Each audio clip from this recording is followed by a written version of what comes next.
take you back in Every Friday. It's time to go back. Let's go. Welcome to the Savvy Radio Show with your host, Savvy Landlord. Up next is the best deal ever on Fridays. Check out all episodes on Savvy Radio Show. Let's do it. Oh, back in the studio with Scott England. If you have not heard his hour and some change interview, you're missed like your whole education. And then the last deal last week, oh, fabulous Friday. It was a lesson learned on learning. I love this book. You got to get it, called John C. Maxwell, Failing Forward. And Scott, back on the radio, humbly fell forward on a deal. Was it your first deal? Was that or no? Yeah, well, it was really my first deal as a full-time investor. Okay. Yeah. And no, you're back, and this is a relatively recent deal, 2017. Yep, yeah. 2017. My most recent, yeah. So we're hot in the game. Tell us about this deal.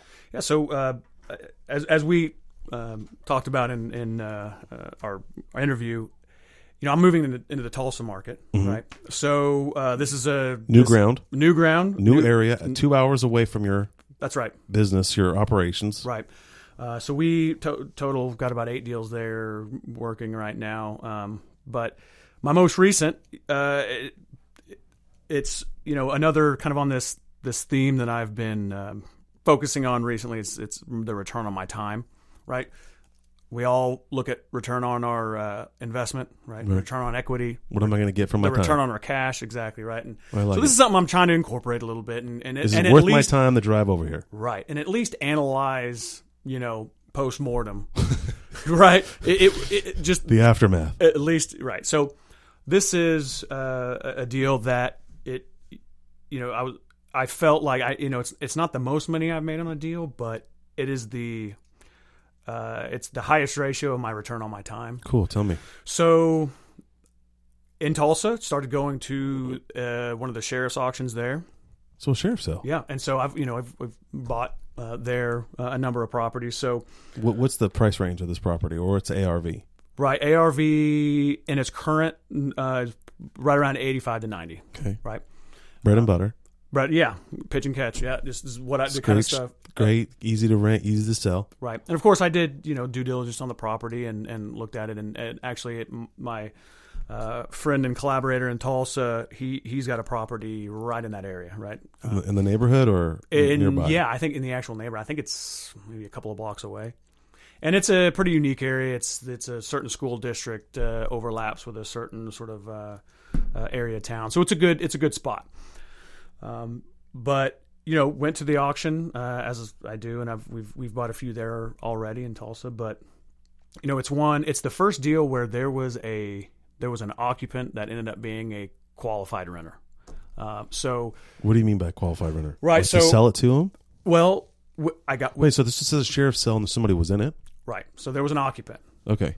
Interesting. That's kind of difficult. Right, and so when I got highest bidder, was it their house or was it a tenant? Well, I called the attorney was representing the case. That was representing the case, and asked them if they knew Smart. anything. And number one, good job. Yeah, just said, what do you know? Like, there's somebody in there. Do you know anything? And so they kind of let me know like where the notifications, what was happening there. No, this is a sheriff's sale for delinquent taxes, or not a tax sale, but a sheriff's auction for foreclosures. Foreclosure. Yeah. Okay, so it's a foreclosure sale, right, with an occupied in it. But we don't know if it's the owner or a tenant. I have no idea who it is, and I drove by creeping a little bit, but I mean, I don't have this. Cool. I don't have the stones so then to go up and ask them. Yeah. So carry a taser.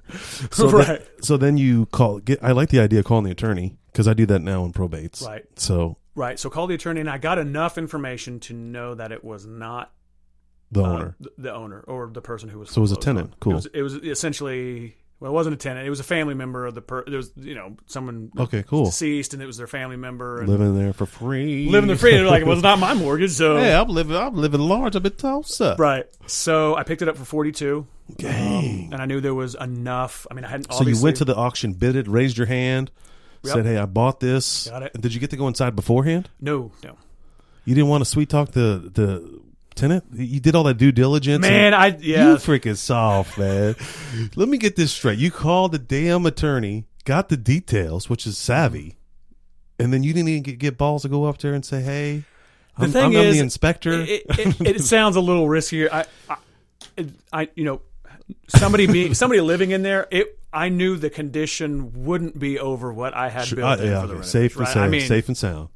It wouldn't be like walls. It's not spewing sewage up from the concrete. That works on deals too. I just get locked a deal up because of sewage was spewing at the inspection. Nice. It was awesome. So that's a good those are the technique. good ones. I like it when I smell poop. That's right. So you passed on going inside the deal, which is you got big kahunas. I love it. Go to the sheriff's cell, raise your hand. Anybody compete against you? The bank. So they were fighting on it. Yep. So was it like started off at 35, go to 42? Yeah, it was something. Yeah, something like that. I can't remember the details. So but we went back and forth with the bank a little bit. And I think there was one other bidder that started. And so still 42 on a 90 is money. Yep. Okay. And it has a tenant in it. So like you said, I would play those odds. Plumbing's obviously working. Right. Hopefully. Right. And there's enough margin in there too. 40 G's where or 50. If things go too bad, I'll still break. I would buy it. Right. Okay. Sight on scene in essence. Sight on scene. And we've done this before. So we have a letter and what do I call it? The Get the occupant new owner. unknown occupant letter. Oh. So that's just what we title okay, it. a little savvy. Unknown occupant letter. It's essentially a letter that says, "Hey, we now own the house. Please show me the money."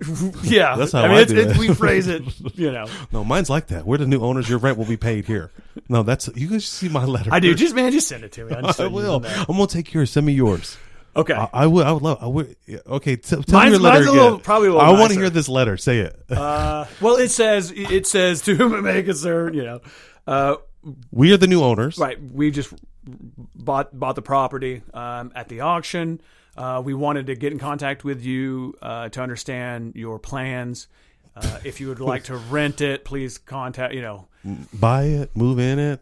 Yeah, whatever you want to do, or get out. Okay. And I even mentioned in there if if we'd be willing to compensate to move cash out for keys. and yeah, you're savvy. I don't want to give up too much. I love you're like only 2 years as a full-time investor. You you got it on lock. That's why I'm in the front row taking notes at your landlord lunches, man. Dude, you're on it. Okay, so what'd they say? He called. So it turns out it was a guy. It was the son of a lady who passed away. He's living there since he was a kid, 1980. He wants to stay. He's concerned that he's going to get kicked out. Concerned. Now, it sounds great. Boom, we did it, right? Well, it's never that easy, right? So of course we talked. Would you try to sell it, buy it, rent it? Would you rent it? Yeah, rent it. Oh, so they're renters. Yeah. So you convert them into renters. Yeah. So we go through this process, and we go back and forth about rent. He thinks rent is $6.25 or something. Yeah. So we forward him Rentometer and Zillow and whatever. Smart. So he hems and haws for a while, and so we put a 30-day notice. Boom, pay or quit notice. Get on. Get at it. Gotta do it. You so should. And the next day we got the application and we got money and he's paying $800. Yep. Awesome. And that's a discount for him. And rent is $900 there, and we got to go in, take pictures, inspect the property. No, you didn't touch the thing. Didn't touch Dude, this is a deal. Yeah. You want 10 of those. Man, I want many of those. It's like 24%, 20-something% ROI. Yeah. Probably no money down deal. Yeah, and I I chose this deal because awesome. it was now obviously all of the deals don't work out so well, but this this is a return on time that is wonderful. I mean, lifelong. An hour or so to research the auction. An hour. Call the attorney. You got the balls to call the attorney. Yeah. So, just another service. You can hire someone to knock on a door for you. I'm going to do that from now on. Yeah, I'm not trying to be cool, but I pay somebody $25, well, $10 a notice, $25 the first notice to post my 5-day notices. Hook me up with that contact. Yeah. Yeah. Lawn care people do it. It's my lawn care guy. Just the guy that cuts the ghetto cribs. Nice. Yeah, I'm serious. I pay him $25 for the first one. If I got 4 or 5-day notices, it's $50. I calculate the gas or your return on time. I mean, get in the car all the way to Midwest City, all the way to Highlands, all the way down to Moore. Mm-hmm. Okay. That's about 2 hours of time. And how much gas and someone going to hit me in a vehicle, I'll pay $50 all day, every day. Absolutely. And I actually pay people. I'm not just because I'm cool. I don't know how this comes out arrogant, but to knock on a door, I Right. do. I mean, just assess the situation, not because I'm scared, just time. I want to scale my business. If I want to buy houses all over the country, I remember when I was, getting up to 100 units, and I was like, man, I can't meet every tenant. Right. How can I got to create a system. Absolutely. And like acquisition, like that was the question I was going to ask in your interview. Man, you're going to be an acquisition guy. You got to have there's people that have acquisition people. There's people that have construction GC guys. I mean, why can't be that guy to knock on that door? Cash for keys.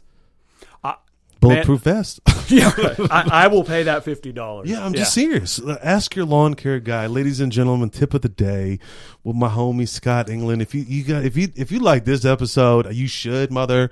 Anyway, you should listen to your first deal of your humbleness. Man, dude, you're gonna be a regular. We got to come up with a name for you. I don't know what it is. Oh, I already did. The Wolf of Real Estate. Okay. The Wolf of Real Estate. I'll take that. Not because you got a cool beard on. I shaved mine the other day.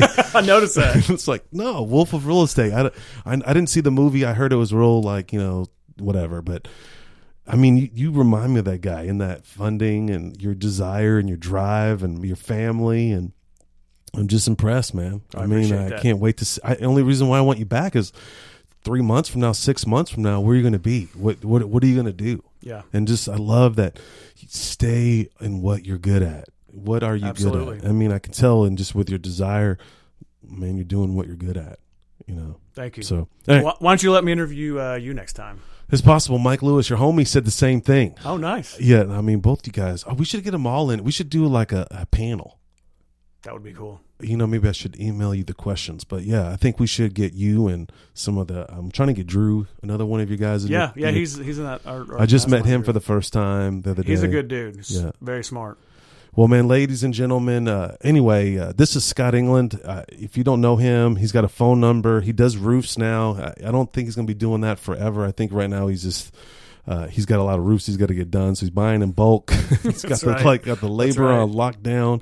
Oklahoma City or Tulsa, call 405-380-5949. Yeah, man, I appreciate you coming back on the show, man. Hey, thanks for having me. All right, man. Bye. Investor Weekend is not far off, with over 10 information sessions to increase your portfolio. Log on to www.investorweekend.com. Whether you are a seasoned investor or never purchased a property before, you don't want to miss the Investor Weekend. Join us for a powerful, knowledge-packed weekend with over 10 informational sessions that are bound to enlarge your real estate investments. You will hear from the best national and local real estate investors that will share practical and relevant experiences with you, the investor. There will be several networking sessions to connect with other like-minded people for potential funding, partnerships, and yes, hot deals. Go to www.investorweekend.com. Did you know we meet once a month for the Landlord Lunch meeting? The third Wednesday of every month, go to landlordlunch.com.